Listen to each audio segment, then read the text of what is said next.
Hi everyone, I'm back with some more tips that are going to help you to feel more calm in your life and not succumb to stress or feeling pressured. Some of us have challenges with other people. It could be a boss, it could be our partner sometimes, it could be other people in the community, family members. And part of our challenge is that we're sort of wishing that the people around us would be better people, nicer people, kinder people, less judgmental, less critical, less harsh, less of a pain in the backside. But that's going to fail every time, because the one thing I've learned over time is that I have got absolutely no control over other people's lives or other people's universe. The only universe I've got any control over is my own. And so I reflect back to a quote by Mahatma Gandhi when he said, "Be the change that you want to see in the world." And what I want to do is inspire you and invite you to actually step up and become a better human being. And we can all do it. And I'm going to give you a promise. The better you become at being just a good person, the happier you are going to feel.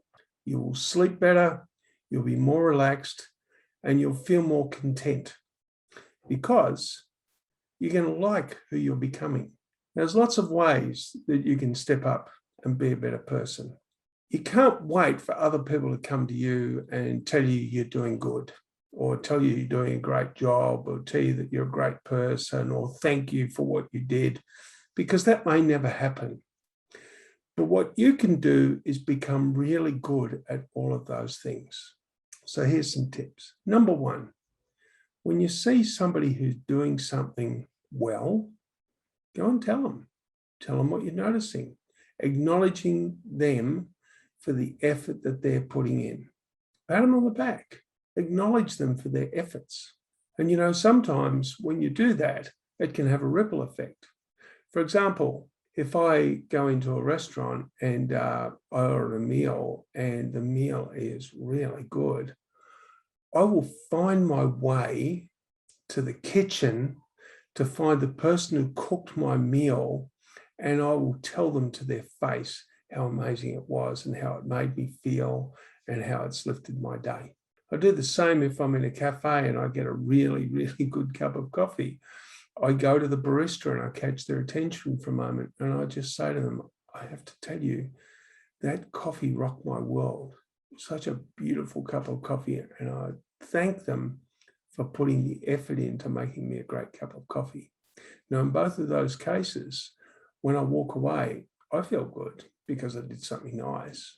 I know they feel good.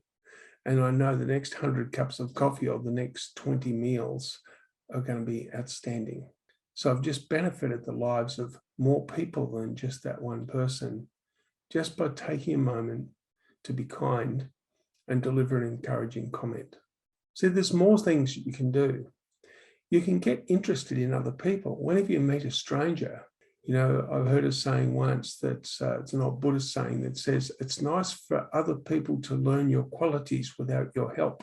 And people will always remember the way you make them feel.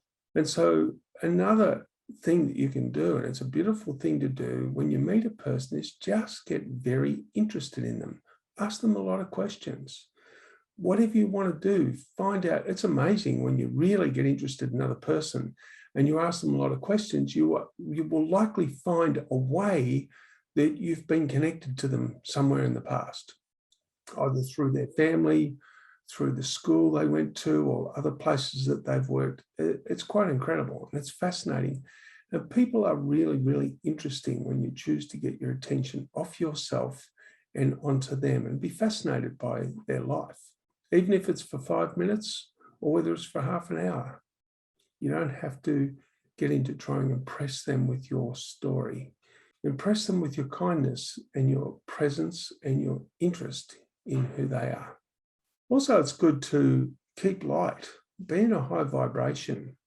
If you walk around feeling angry or resentful or sad or bored, you're actually vibrating at a very low level and you're no fun to be around. But you can raise the vibration. You can be happy with the fact that you're alive today, that you've got a job, and this is the gratitude thing again, and learn to be bright and uplifting. and say hello to people. One of the best things that we can ever do walking down the street is just smile warmly and say hello to a complete stranger. Maybe that's the thing that they needed to lift their day. It's so simple. Other things that you can do out in the community, maybe you know there's some older people in your community who live alone, don't get many visitors. It doesn't take much to go and pick them up one Saturday morning and take them to a farmer's market. Give them an opportunity to buy some fresh vegetables, buy them a cappuccino, sit and have a chat with them, find out their story too. And then maybe organise some other people in the community to also get involved so that you make sure that every Saturday morning that older person gets picked up and taken to a farmer's market. Or it could be an older person who's really, really interested in footy or cricket or something like that. Take them down to the local club. Just doing those little things in the community that we can all afford the time to do. In your life, you like who you are because you're actually making a contribution to bettering other people's lives, relieving some suffering, helping people to be more appreciated, more connected, and helping them find some contentment and happiness. Now, all of us can do this, but it means we've got to forget ourselves a little bit and not get so self-absorbed and self-focused, and think for a moment, who can I be in service to today? Whose life can I improve just a little bit through some small action of my own? And as you go, if you keep working on getting better at this, your kids will notice that you're doing it and they'll start to emulate you and they'll do it too. And you'll find one day you'll look at your kids when they're with their kids and you realize that your kids are happy human beings, not because they've been lucky, but because they've learned from you how to live a really good life. So thank you for listening. I hope this has been helpful because I want you to be happy and I want your kids to live wonderful lives. All the best.